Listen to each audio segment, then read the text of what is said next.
this is today's agenda.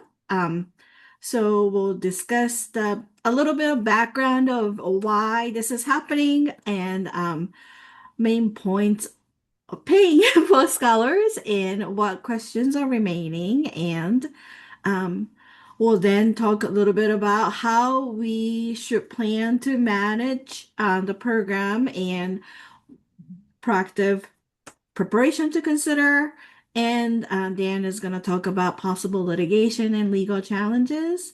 And we also want to have some time set to sort of brainstorm and discuss how your institution or what you are thinking about, and how you are preparing. So, also, this meeting is recorded, so the folks who couldn't come or who couldn't join, they're gonna get the recording. So, having said that, let's get started.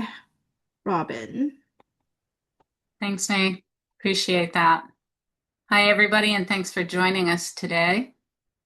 We're going to talk a little bit about the details of the rule, but I wanted to make sure everybody understood the history and the purpose of the J program, which of course is cultural and educational exchange. People-to-people diplomacy is the way the government phrases it. And this is based on the Fulbright-Hays Act that came out in 1961 and was sort of a response to the Cold War era. It is a program that is managed within the Department of State. And in the last, I don't know, I want to say 5, 6, 7, 8 years, they've kind of modified how they're promoting the J1 program. They're really looking for sponsors, institutions, R1s, to be partners in promoting the programs. And that's because they rely on Congress for their money. And they want to be able to show Congress this is a really productive thing. We have great exchanges, great success. It's also why when there's a problem with your program and you end up having to terminate a J1, they take that very badly. They don't want any terminations being shown. So what is motivating this rule? Maybe USCIS wants more money. There certainly will be more 539s filed. But, actually, I think it's simply that there is a sense that international students and scholars in the US are a risk under this administration. The numbers of J1 since 1985 have really grown. I think it's about 4 times what they used to be. And if you read the DS rule, it's really based on compliance enforcement.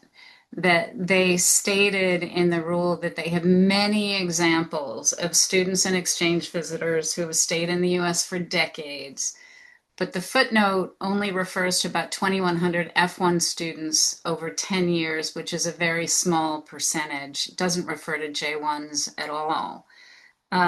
So how do we counter the message being sent? I think providing as much support as you can for your J1 scholars, reaching out to your offices of research, reaching out to your legal affairs office, and really promoting communication and collaboration on how you can support that population. An example would be maybe you have an internal policy that you'll only do extensions or appointments for a postdoc for 1 year at a time. Well, maybe there's a way you can talk about that. Maybe there's a way you can say, okay, will the research grants be able to cover the filing fees for the 539? So there are ways that you can look into really supporting the population and making them aware that you're doing what you can in the face of these changes.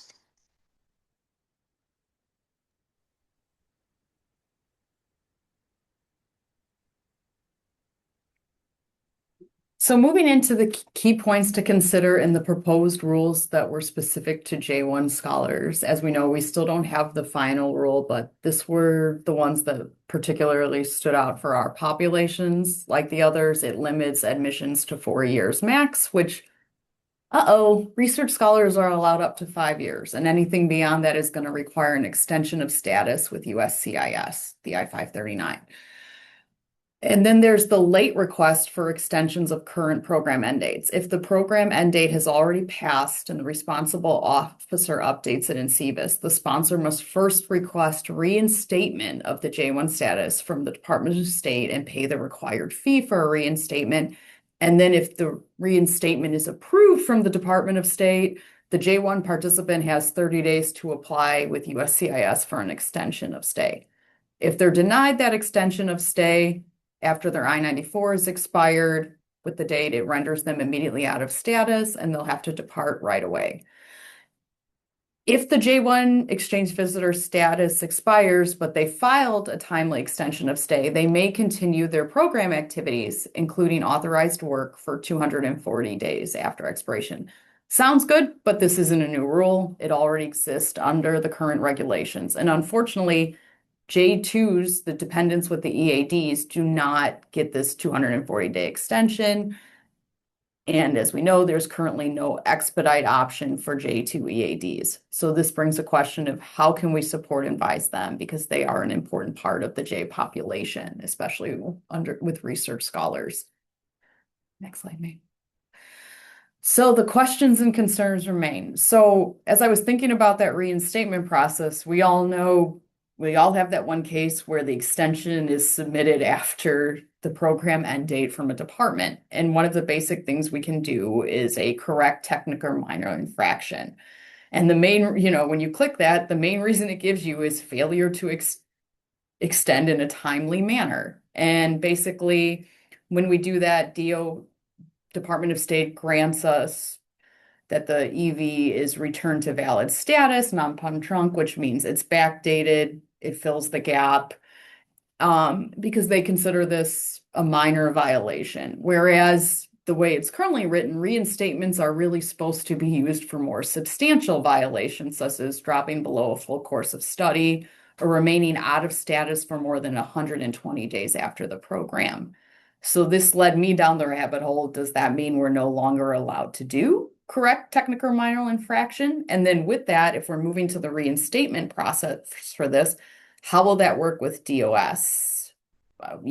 Slow responding times. And when you do a reinstatement, it's not considered non-puntrunk, which means it's not retroactive to when the person fell out of status. And also, how will this work with transfer and extensions for program sponsors? So if I have somebody finishing up here June 1st and they're going to May, June 2nd, do we need to have a discussion that I'm going to have the person extend their program with me on my end? Like, there's just a lot of uncertainty and complications that I anticipate with transfers too. And then we were talking about this, how early will we be able to even file a Form I-539 extension of status, since we don't know how USCIS is going to react? And then just overall, how will this affect our institutions being able to bring in scholars and retain them? These are highly qualified people. And if we're making this whole process so difficult for them, they may choose to explore other countries that are more favorable. It leaves a lot of question and concern. Thanks, Mary.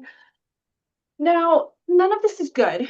But when you look in comparison with the student counterparts and what their proposed rule looks like, I feel a little bit of solace that we understand the impacts of this rule just a little bit more. It's just like a little bit more predictable.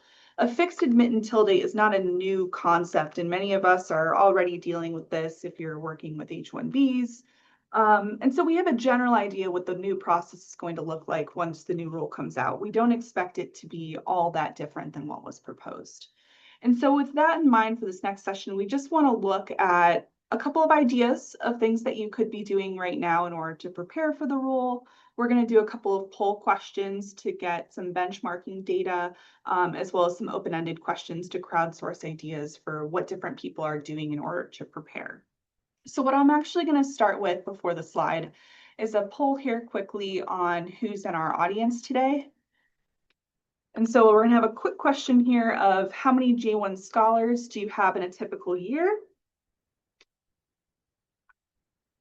And then a second question of, do you expect the new rule to impact your ability to attract and retain scholars? And I'll give that just a second here to run.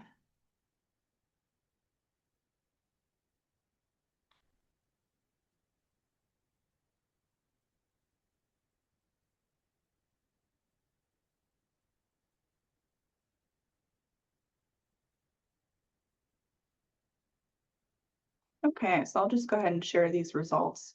So we have a good variety of people from smaller J1 programs, a couple from really large institutions, and the vast majority of us, of course, feel that this is going to negatively impact our ability to bring in scholars and then keep them once they arrive.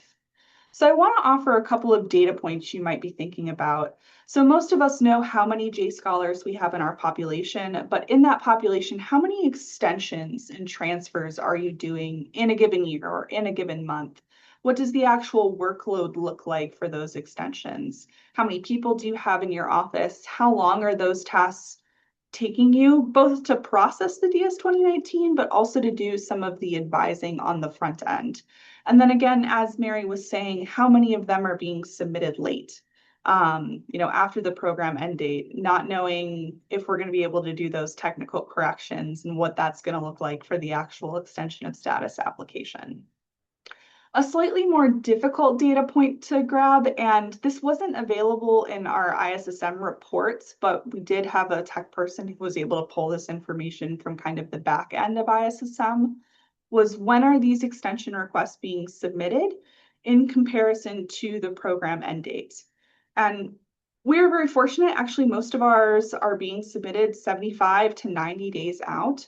But we were also able to use that information to see specific units and when units are submitting requests. And we did find there are some units that are submitting requests much more in that 1 month, 2 weeks, 1 week mark, which is just gonna, in the future, that's gonna put a severe time crunch on both our office as well as the scholars to be able to make their plans for submitting an I-539 if that's what they're gonna do. And so who needs this information? Certainly the planning directors that are thinking about what does the workload look like? Are there additional staffing needs with now having to do advising for the I-539? Are they able to advocate for more funding for the office to cover some of those new tasks? And then for most of our offices, I don't think we are one person in the process. Oftentimes our office is the last person in the process after the appointment has been extended and the supervisor and the host faculty has decided to keep someone on longer. And if I am the only one changing my process, that doesn't do much for the fact that the request was submitted 2 weeks before the end date. So providing this information about how many extensions are being done by different units, when they're being submitted, and providing that information to the people in the process so they can be making changes right now that will just make it easier later on. Go ahead, May.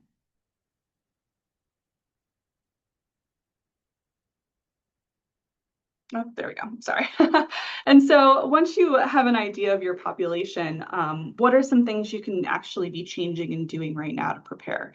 Certainly an inventory of all of your materials, and not just the ones that you know are going to need changed, but an inventory of all materials, every page of your website, every document, every orientation material, and looking for places where you're mentioning duration of status, I-94, extensions, transfers, flagging where changes are going to be made, but even so, places where it may not need changes, but you may want to add something later.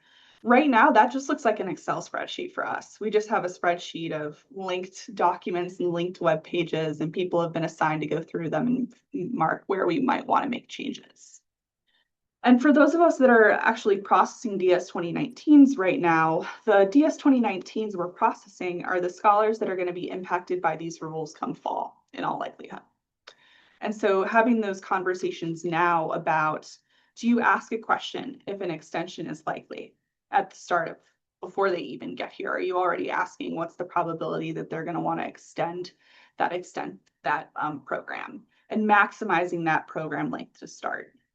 We had a lot of questions about whether or not you would be issuing a 5-year DS 2019 to maximize that, which my answer to that is sure, that would be great if we could. But I think for most of us, because you have to have confirmed funding for the duration of the program, 5 years isn't realistic with our postdocs primarily being under grant funding that's in 2-3 year increments at most, unions, which kind of set the standard for how long appointments are, or our visiting student researchers who are here under their own power and might not have 5 years of funding. to show in a bank account.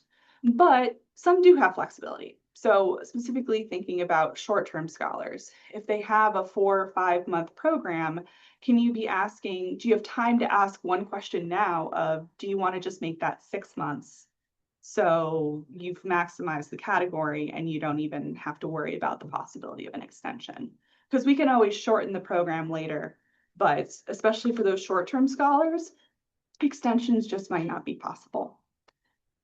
And then if you have current scholars that are in your office in advising appointments talking about the possibility of an extension, can we be doing that extension now?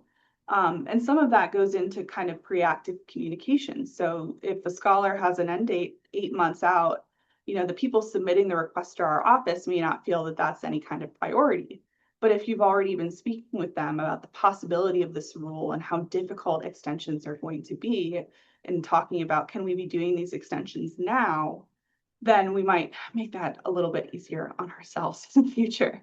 But again, going back to kind of that data on when are departments, HR, visiting scholar offices submitting requests, can they bring that timeline out to give us and the scholar a little bit of extra time? Can we be doing extensions right now if we know that they're in the pipeline?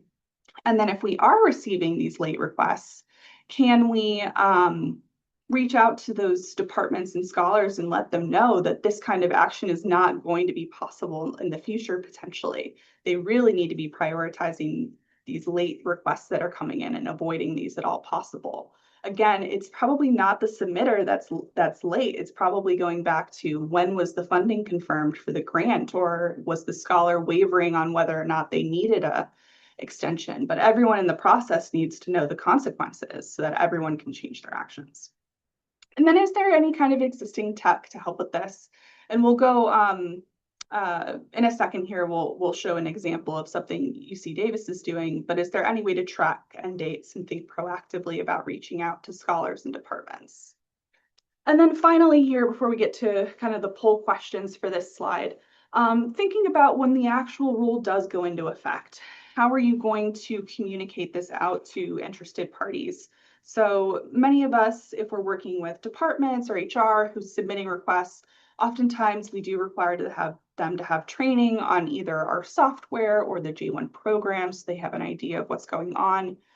Do you have training that needs to be updated? Is an email sufficient to talk about these changes?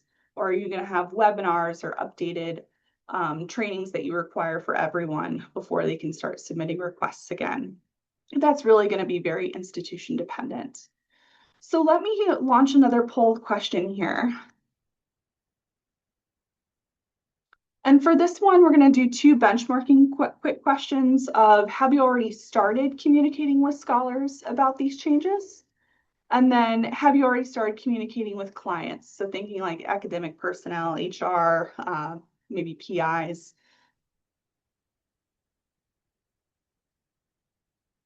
And then finally, I would really like to know, and this is more of a long answer question, of, we've given just a couple ideas of things you can do, but are there any other ways in which you're preparing your office and clients for these changes?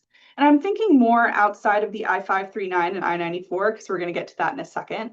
But if you're thinking interesting materials or communications you're sending or ways you're preparing, we'd like to crowdsource some ideas here.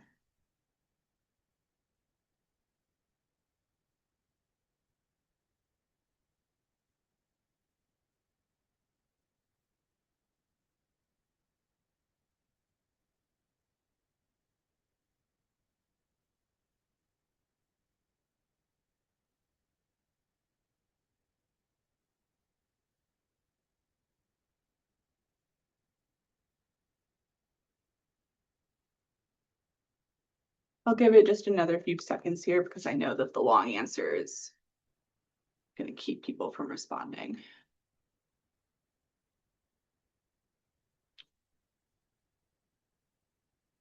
I liked how Denise said explainer videos in the chat too.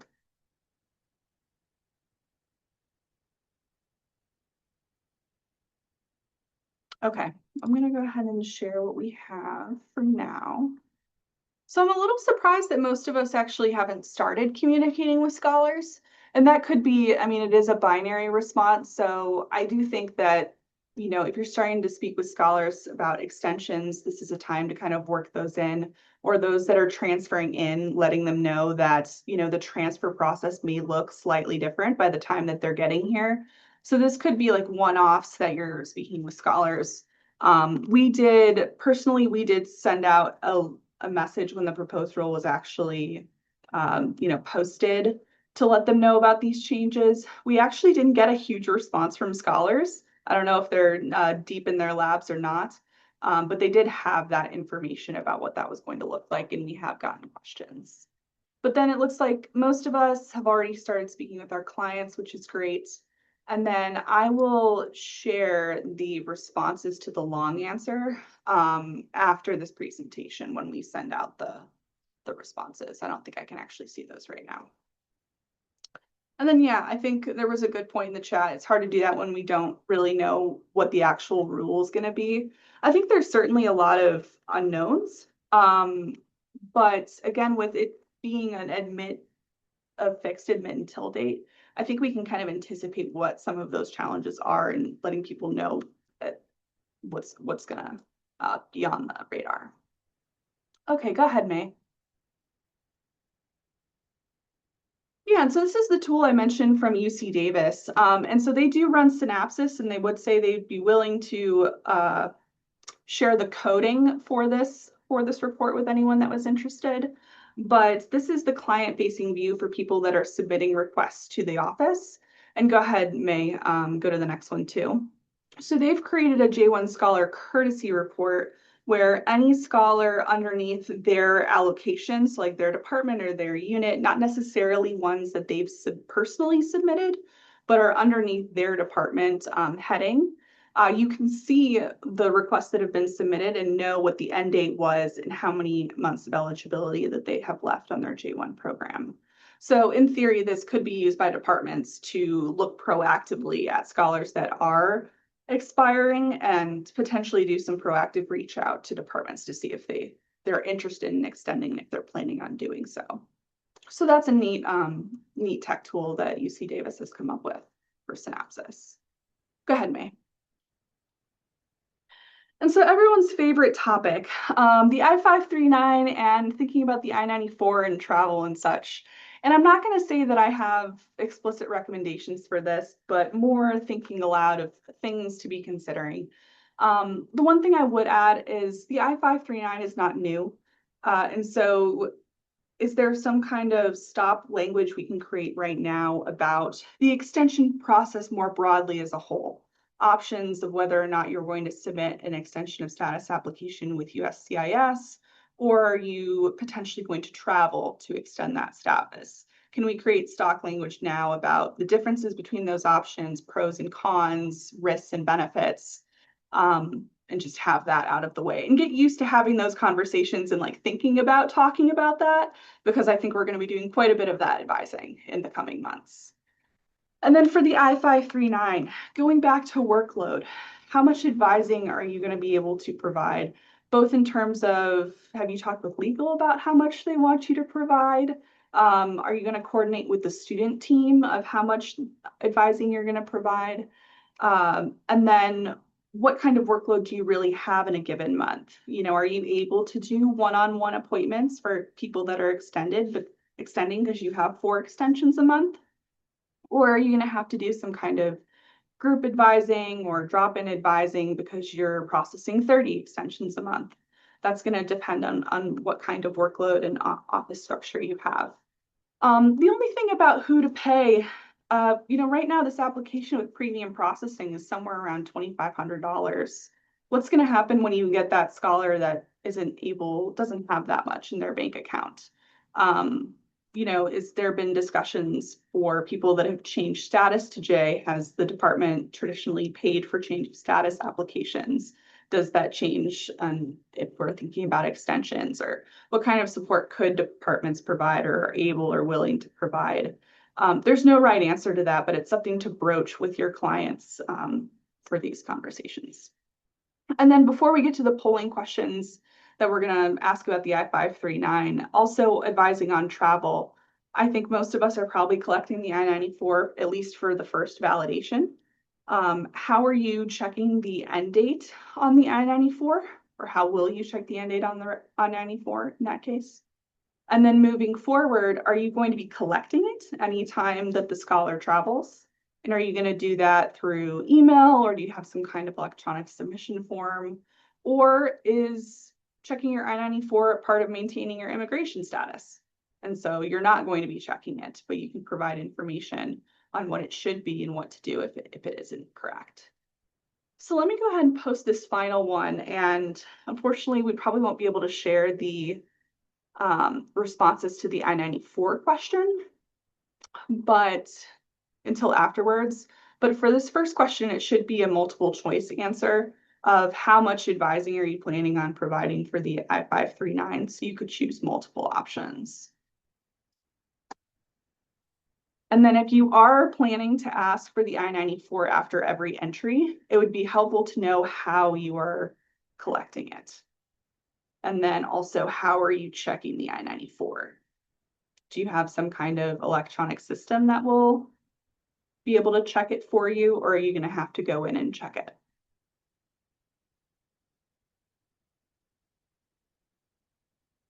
And I'm going to leave that one running because I'm really interested in the I-539 info.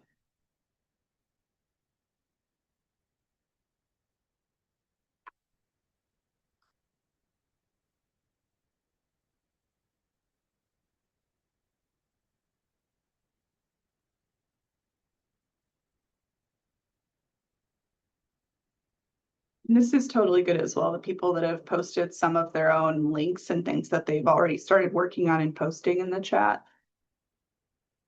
I'll give couple more seconds here for the.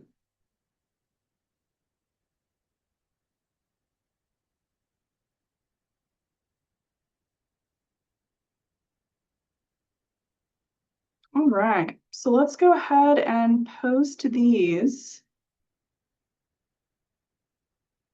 So this is great. I think far and away, it looks like most people are not planning on doing heavy advising on the I-539. I think there is a lot of liability questions there. And that's also something to ask maybe if you have someone in your department doing H-1Bs, seeing how much advice they provide on the H-4 application. But yeah, most people are going to provide a general guide, some will answer questions, and then less so will provide more heavy advising, like actually reviewing the application and providing a field by field step guide. And it looks like we have a lot of people that are planning to actually ask for the I-94 after every entry. Yeah, that may be possible. Definitely think about how many scholars you have in a given year and how many times that they're traveling, and see what kind of lift it is to request that they ask for it. But then we'll share out the answers for how you're actually planning to check the admit until date. Awesome. So that is not a completely extensive idea of everything you should be doing, but it's hopefully gained some ideas for you to go back to. Maybe some of you are feeling good about what you've been doing. Some people have at least a list of items that they can work on afterwards. That's all we have time for right now, but we may have some time for questions at the end for different ideas of what to do. But for now, I'm going to hand it over to Dan to talk about litigation. All right, thanks, Katie. So I think we all know that there are a lot of concerns with this regulation. We don't know exactly what it's going to look like when it comes out, but word on the street is that it will probably be very similar to the proposed rule, which is really problematic for a lot of different reasons. So let's go over the big picture first. From a legal point of view, it's hard to argue that DHS just can't do this, that they don't have the authority. There are certain things that they do that are just not legal. And this may not be one of those. I think they're, saying that they need to check in with everybody every 4 years or at the end of a program may pass constitutional muster. But there does seem to be a strong argument on procedural grounds. So basically, there was a really incredible mix of comments, and some of you were probably involved in these, or you were probably a member of an organization that provided comments. So when there was a notice and comment period in the fall, over 20,000 comments were submitted, and some of them in particular were really detailed.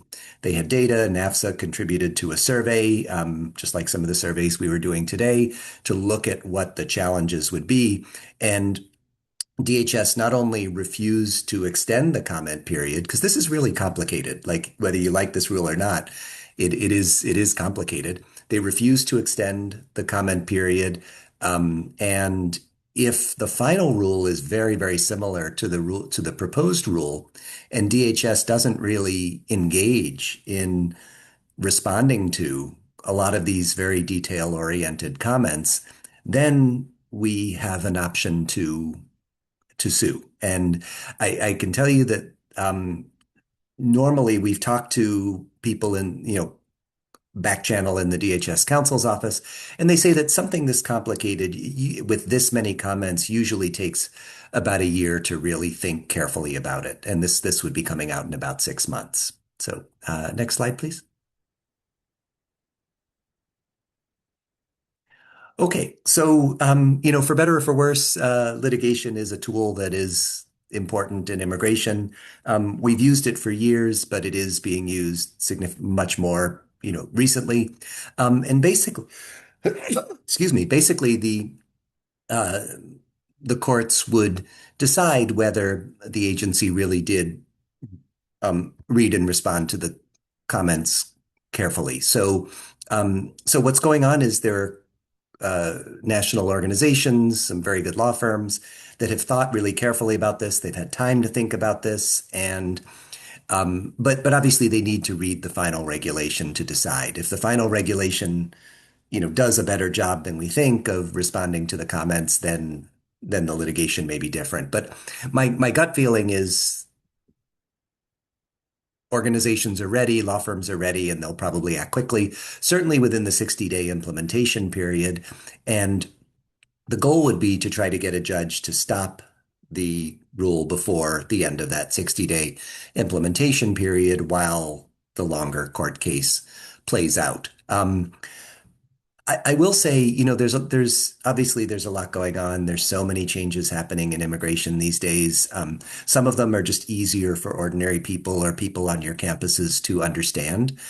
DS is confusing. Like I think we've all gotten better at explaining it, but it's not. It doesn't flow off the tongue with talking points. So I would say, one thing that you all can do is to, if you haven't already, is to try to educate your campuses, educate your international population, educate your government relations office, and educate your general counsel so that they understand that even though this sounds like a technical fix and it sort of on the face of it, it may not look like a big deal, that it really is a big deal, and it's something they should be aware of.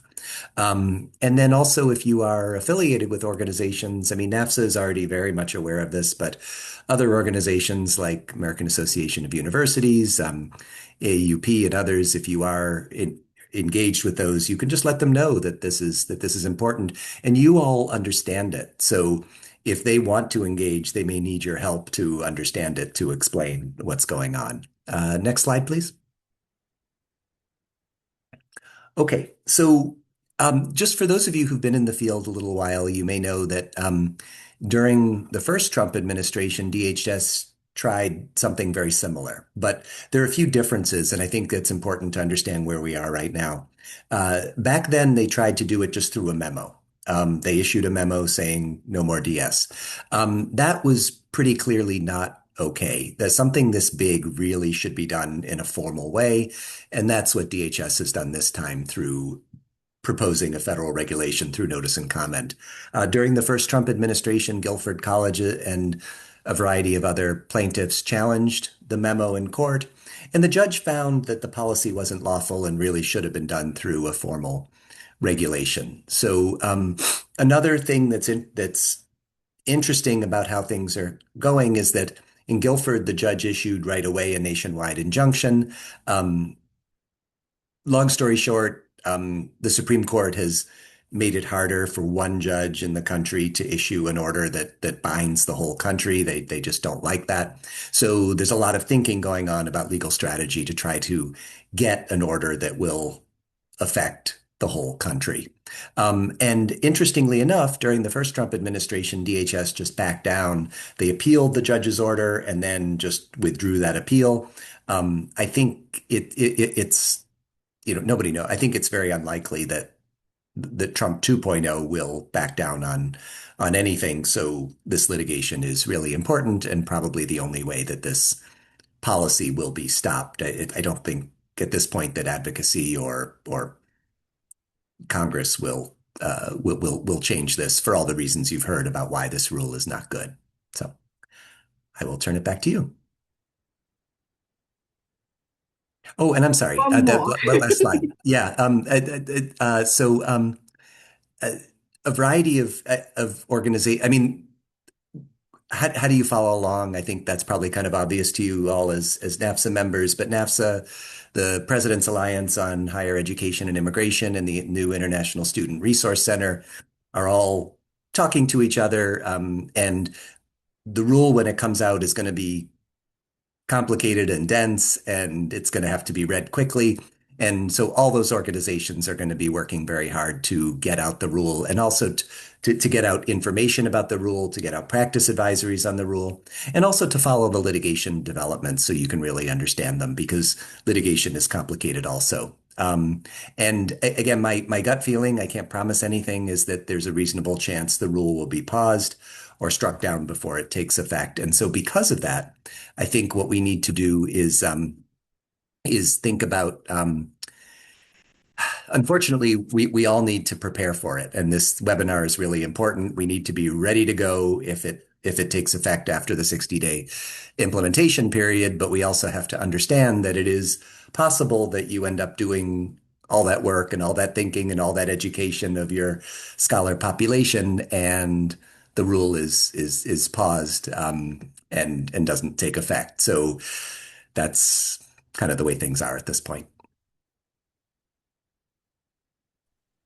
Thank you, Dan.